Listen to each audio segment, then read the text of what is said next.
So I would say I exclude the possibility of consciousness as we would conceptualize it in humans simply as a consequence of ever more computing power. That being said, I would say that if we take that notion of consciousness away from a definition of AGI, I would be open, and I think it's probable that we will have a form of AGI not conscious, right? In which is applicable across a general domain, right? Not just a narrow form of AI, right? But I think we should separate the two notions of just because it's artificial general intelligence, right? It's not the kind that we often see in science fiction, which I do think in many cases is prophetic, things like Westworld or Ex Machina. We see a lot of the risks. Father was already talking about the risk of relationality, right? Ever more, we're seeing that as AI is managing to simulate, right, ever better, that simulating at the level of even intimacy. But the problem there is that it's intimacy without presence, right? So, Peter Kreeft, if I remember the citation well, I said, there's no one there, right? Because we tend to look at performance, surface level performance as a nexus, a locus for intimacy, right? So we get ever more connected. We're really becoming ever more isolated.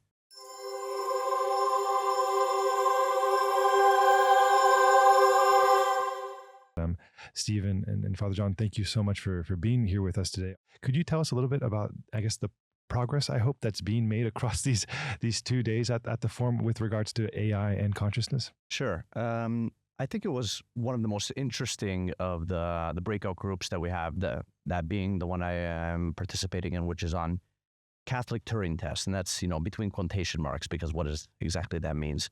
We're not really excluding any ideas, so we're kind of doing, if we want to use an analogy, a synodal process of listening, right?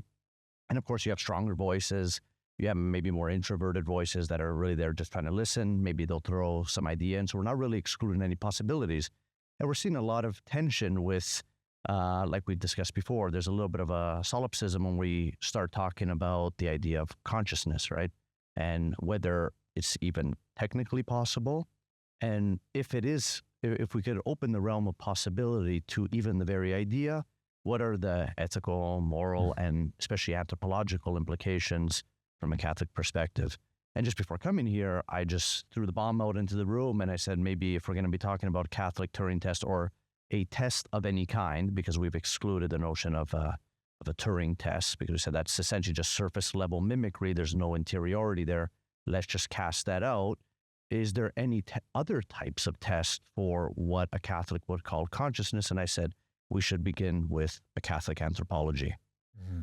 And Steven, maybe just before we start to unpack those questions, what is a Turing test in the simplest mode, for our audience who might not know? Yeah, so developed by Alan Turing in the 50s with Turing machines, so rudimentary computers.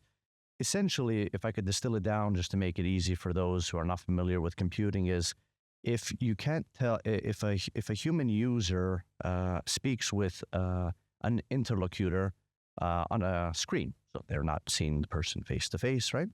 If they cannot distinguish between the responses they see on the screen as being human or coming from machine, so if they are convincing enough that they are human, well, what does that say about the machine itself, right? What does that mean? What kind of responsibility do we have once we arrive at that conclusion that I cannot distinguish between the responses as being from a human or being from a machine?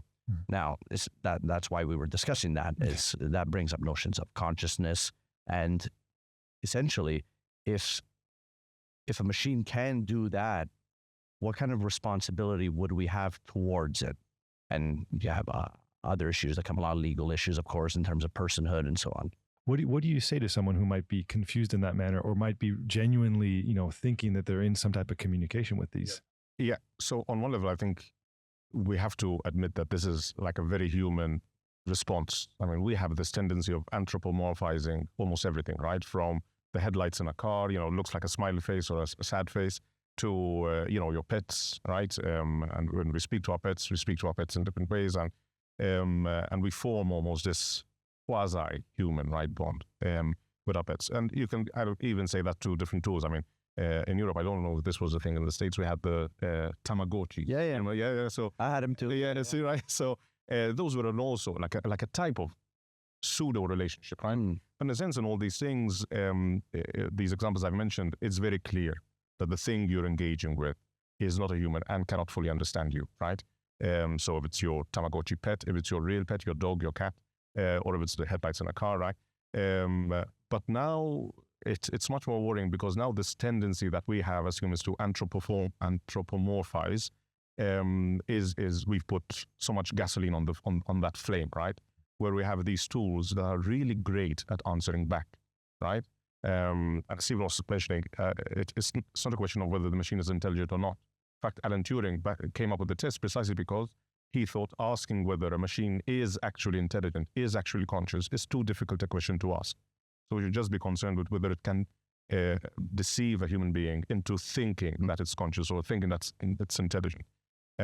So this causes a lot of problems, right? I mean, we're forming bonds of love, affection, of care, of empathy with an entity that is not able to experience, to feel, to express love, care, empathy, and affection, right?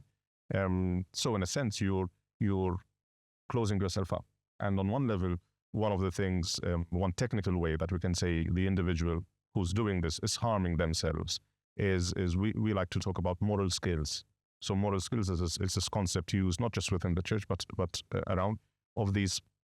A different word would be human skills or interpersonal skills, right? So we learn these skills when we're at school, sharing with others, being empathetic, respecting authority, voicing your opinion if you don't agree in a safe way, right?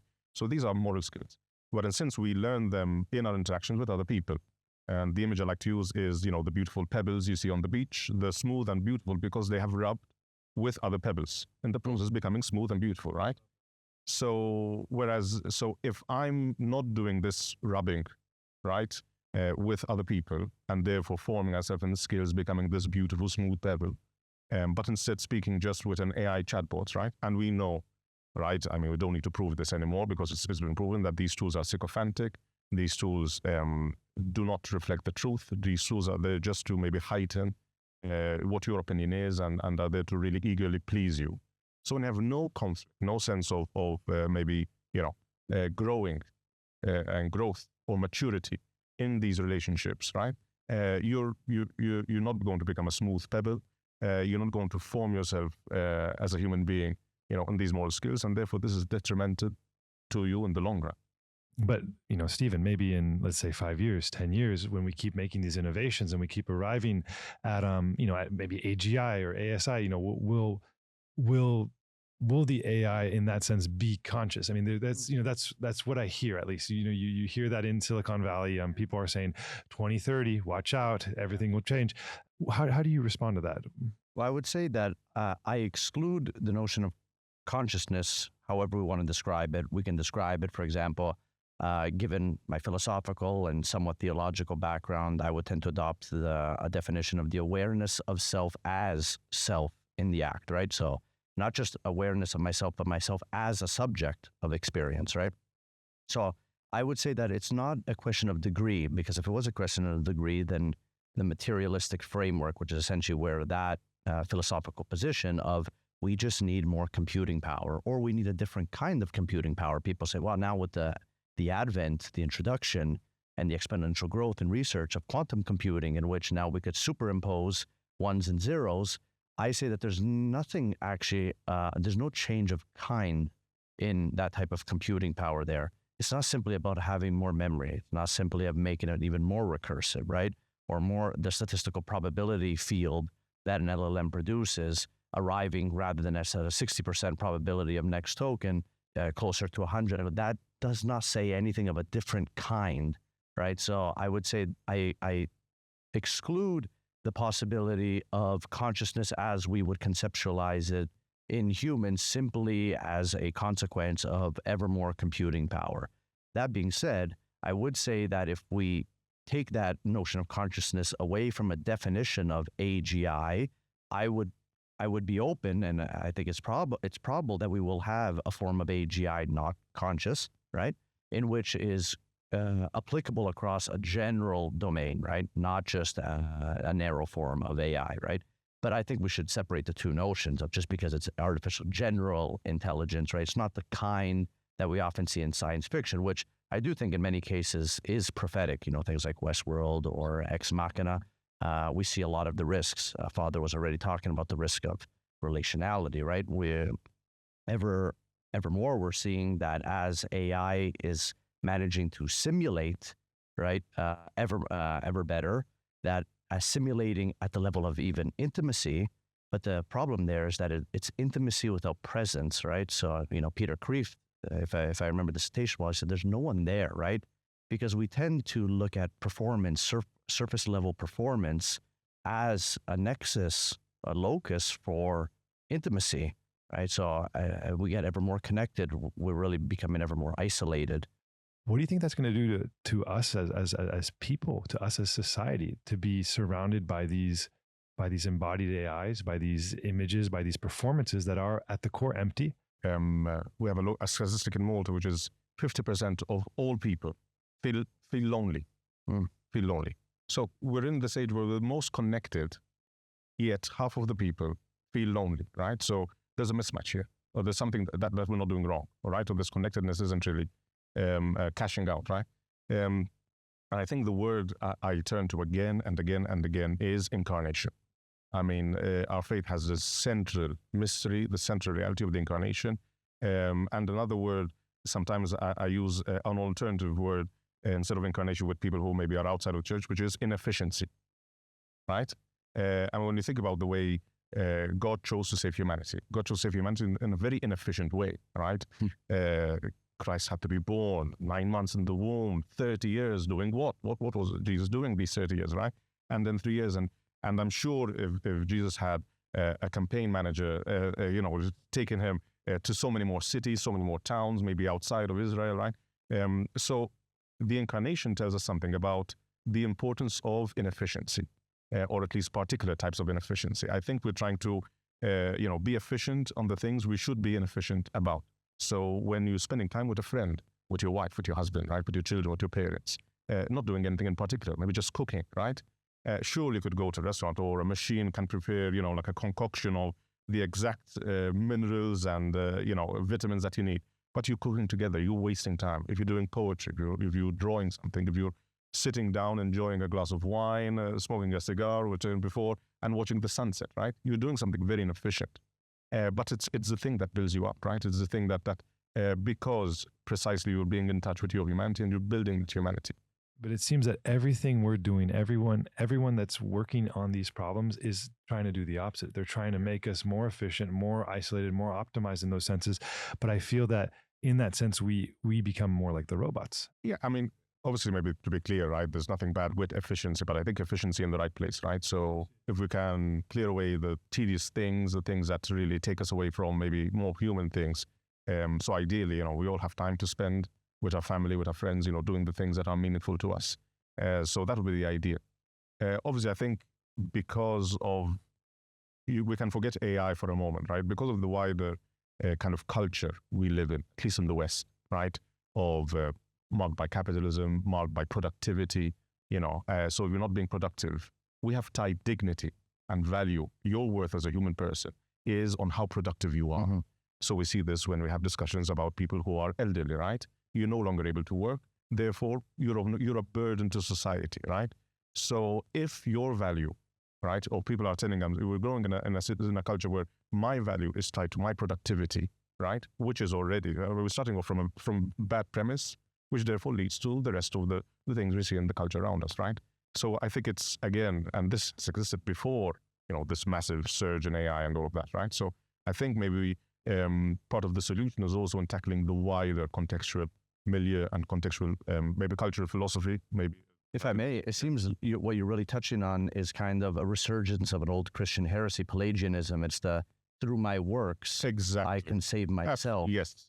Right? So in a world which is distinct, which is identifiable with a crisis of meaning, and we could say that that's how to characterize the West more broadly, that in that vacuum of meaning, that's why we see the best sellers on the bookshelves in the bookstores are the self-help books, right? Exactly. Right? Yeah. Or and the more recent, Pelagianism would be in a different way, but having a similar effect would be the Protestant work ethic, right? Yep. So again, if your value is your work, your productivity, which is something that can be measurable. Once again, we're back to what I was saying before, right? Spending time with your family, not productive.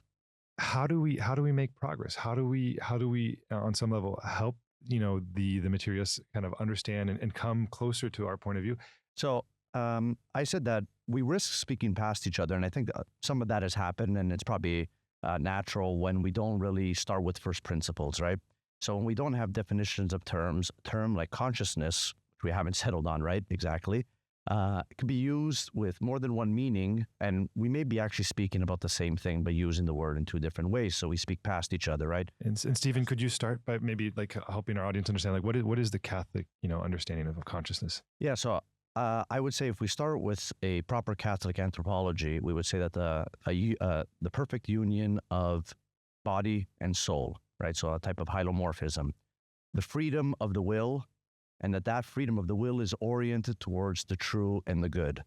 I would adopt Lonergan again, and I would say that a distinguishing feature of the human is the pure, unrestricted desire to know, right? And that desire to know is always oriented towards the truth. In fact, that's the leap of faith that undergirds all science. If scientists didn't believe that there was a truth to which they were working, which cannot be proved by the scientific method itself, it precedes it, it undergirds it, right? There'd be no grounding to the scientific enterprise at all, right? It's that pioneering spirit that we all have, right? That I think that AI could never have, right? It does not have the desire, right, towards the truth. So I would say once we accept at least these three facets that undergird, and which I think is a rather comprehensive anthropology, I think then we can actually start taking principled positions. So for example, if I propose maybe even like a pastoral orientation as a kind of first principle. So things like ministry, things like the sacraments, right? They require these three things, which means only like a person could do it. If you ask ChatGPT, pray for me, its response will be to compose a prayer, but only a person can actually pray for you, right? ChatGPT is not capable of that. It doesn't matter if it has quantum computing behind it. It doesn't matter if the response is instant, right? It doesn't have to do the thinking, ... right? No, that doesn't matter, right? So we have to start, I think, with a robust anthropology, get our terms very, very clear. And then once we're speaking the same language, so we don't risk speaking past each other, then we can start building from there. Yeah, I think if I can add, I fully agree. And I think there are maybe some lacunas in Catholic anthropology in its expression, not in its content. So, for example, an example I go to again and again is, something central which kind of groups all of the things we're talking about is that man is created in the image of God, right? And the central element of our faith and our theology, right? But if you look at the Catechism of the Catholic Church, it expresses the definition of being created in the image of God in terms of a number of functions. Human being is created in the image and likeness of God. That is to say, with the ability to enter into communion, be able of self-possession, and a couple of other things. And this might create a problem. You're back on the Turing test kind of thing again, right? Because we might have a machine that can imitate being in communion with you and with behaviorist, right? Exactly. So that is maybe a bit of a lacuna where as church, given these new realities, we need to express in a better way, right? To kind of bring to the fore what is the central thing that we're trying to say. And the church is already trying to do that. So you mentioned relationality, right? So one of the recent landmark documents of the church is Antiqua et Nova, right? Published in January. And the first 1/3 of that document really delves into detail on how we as human beings are so much more fleshed out, maybe pun intended there, than just machines, right? People who compare AI to human beings, or it's like a human being, we really have a reductive view and a poor view of what human beings are. And, this search for the truth, this idea of stewardship of the word, relation, our embodiment, right? These are all different things which together compose the beauty and the privilege and the dignity of being human, as opposed to a simple machine. Steven, when you're in that session and they're talking about these themes, what in your estimation would a good Catholic framework look like? I would say we could probably, if we want to maintain or conserve the language of Turing test, which I think is, as we already mentioned, both of us, we already discussed at the beginning, is essentially a way to determine how good it is at mimicking, right? How good it is at deceiving or being deceived, right? Maybe it does not, because I would contend there is no intentionality there. The system is not trying to deceive. You are deceived, right? You allow yourself to be deceived, right? It says more about the person than about the thing that they're communicating with, right? So I would say invert it, throw it entirely on its head. The system could be a form of constitutional AI, right? Where, yes, it's true, and we've discussed this in our working group, that the sheer number of parameters of the very big large language models, but this goes even for the smallest ones, right? We're talking about something around 3 to 6 billion parameters for the small ones, right? So that's, even in principle, we could say that, although not logically impossible, but effectively impossible for any human to be able to keep into account all those parameters. So that's that classic black box way of speaking, right? But if you can translate a constitution into symbolic logic, so it's formal symbols, right? The system, despite being black box, despite only providing a field of probability that the transformer can select from, that it has to reference first to the constitution. If the output that it gives does not correspond to the logic of this immutable constitution, it feeds back into the system until it can become valid within the framework there. Catholic social teaching, right, and dogma provides a 2,000-year history of formal teaching that could be, in principle, translated by logicians into a formal constitution that could then mitigate some of the risks that we tend to attribute to AI because of this opacity, the inability to look into the black box and see what's going on there, right? But that always means we have to begin with an orientation, with our first principles, an ontological position that says that the human being is even distinguished by the pure, unrestricted desire to know, right? With intentionality, which systems do not, and I contend, cannot ever possess, right? Even an epistemic position, which we've seen with Anthropic's most recent paper concerning introspection there, right? I would say that that's still problematic, right? But even if you can fix all the tweaks, that says nothing of the system itself. It does not demonstrate intentionality there, right? And we have no reason to, the principle of parsimony would force us to not attribute more complexity to where we don't have reason to, right? And then the third is the pastoral position that I mentioned. So we begin with a Catholic anthropology. We shouldn't try to recreate the wheel there. We have the history. We have the dogma that could be translated into logic that could be used to constrain many of the risks that are tended to be attributed to these kinds of opaque systems. At least I feel like I've seen this even in my mode of speaking, when if I spend all day working, and I'm using, let's say ChatGPT or something, and I come back home and I start to talk as if I'm talking, you realize, oh, wait a second, I'm using certain words differently. I'm starting to, quantify my time and say, sweetheart, I have 30 minutes. Let's go. What are the high points? What are the high points? And you realize, oh my gosh, I am, and I'm worried, like, because I hear Steven when he's talking about, we have to, this imitation is not real. We have to be able to understand that. But then I'm also very nervous that, okay, you start to have these robots doing all sorts of active actions in your day-to-day life, and then that's not good for your soul either. And this is, again, so this is whether or not AI becomes conscious or not, right? Like Steven, I think they can't. But this problem remains, right? And it's kind of going back also to Aristotle, right? The whole habitus, right? So the way we interact again and again and again creates a habit within us, right? And we're engaging in a particular human way, at least, whether we want to or not, whether we know it or not, with certain AI tools, right? So you're talking about talking to ChatGPT. That carries on outside in the world, right? When we speak with real people now. So this is a bit of a risk.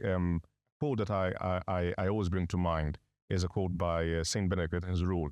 And I was at a conference here at the Vatican a year or so ago, and someone made this comment, and so it's not my idea, but this remained in my head, and it's beautiful. So the quote was from the part in the Rule of Saint Benedict where he's talking about the person who looks after the kitchen. All right, so a very important role in the monastery. And in Benedict's rule, he says the monk in charge of the refectory must treat all the utensils as if they were instruments and tools used on the altar. Right, so must treat the treat the bowl, the cups, the forks and knives as if they were the chalice, the pattern, the ciborium, the ampoules, right? Which is interesting. So what he's trying to get at is not that they're holy, but we should use these tools in the same sense of reverence, maybe this might be something we should carry on now, not to engage with ChatGPT as if you talk to a priest, or maybe use these tools as if I'm not saying that they are, right, obviously tools of the altar, not really a phrase, but anyway.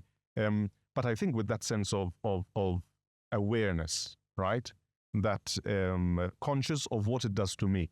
You're talking about the cultivation of the virtues, yeah? Exactly. So you make the good first possible, so then it becomes easy. Exactly. So maybe what I want to highlight here, exactly, which is what you're saying, Steven, is we're doing this not because we believe that there's some inherent dignity in ChatGPT or in these AI tools, but in using these tools in a respectful way, this helps us build our virtue, right?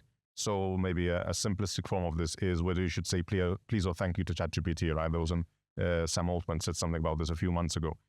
So I think you should say please and thank you to ChatGPT, not because ChatGPT is deserving of your kindness and politeness, but because this cultivates a habit within us, this cultivates a virtue within us, which in turn we kind of engage with, and the real people we talk to, right? So there's an argument there to be said about that, absolutely right. But again, to highlight, not because of some inherent value or dignity or any adjacent concept that we should ascribe to these tools, but because of the way it helps us grow in our formation and our cultivation of virtue. What practical next steps do you want to see done? So I think on a few fronts, and thankfully the Builders AI Forum has a number of workshops that seem to have anticipated some of these launching of 1,000 ships, as Matthew Sanders mentioned. That's the goal, right? It's not to come up with a single constitution or a single a set of guidelines. Already a lot of them is everyone out on their own, right? To preach to all nations, right?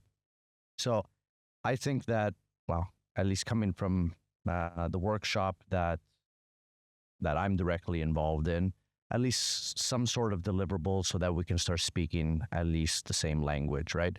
So set the bar a little bit lower there. Fundamentally, it's probably going to touch more on education, because when we converged on similar ideas in our workshop, which was not on education, was that there seems to be a lack of common understanding, right? The risks of anthropomorphizing, but also the benefits to the one that anthropomorphizes. Like as we said, that says less about the system that we anthropomorphize and more about the empathy felt, right, projected from the person doing it, right? So those types of costs and benefits should be communicated, and that's done through formation and through education.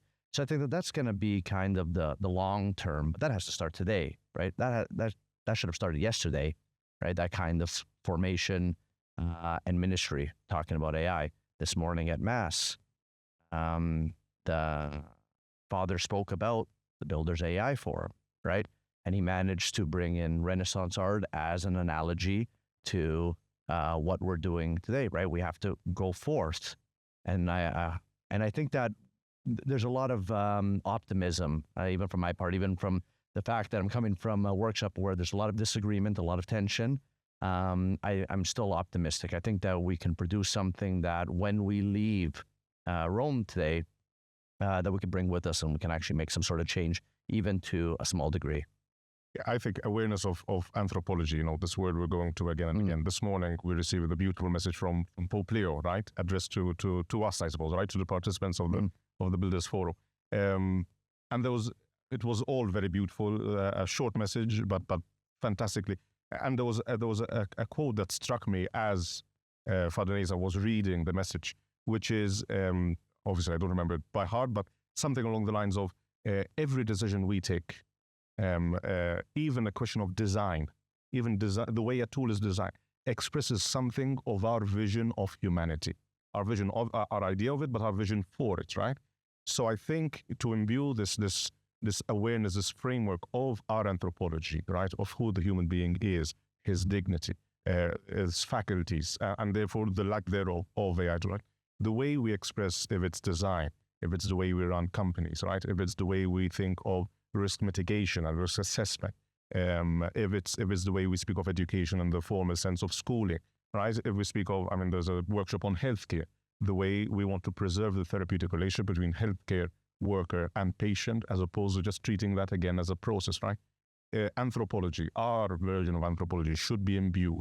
Our vision of humanity and for humanity should be imbued in all these different steps of the process and all the different aspects, maybe, or economies, if you will, where AI is involved.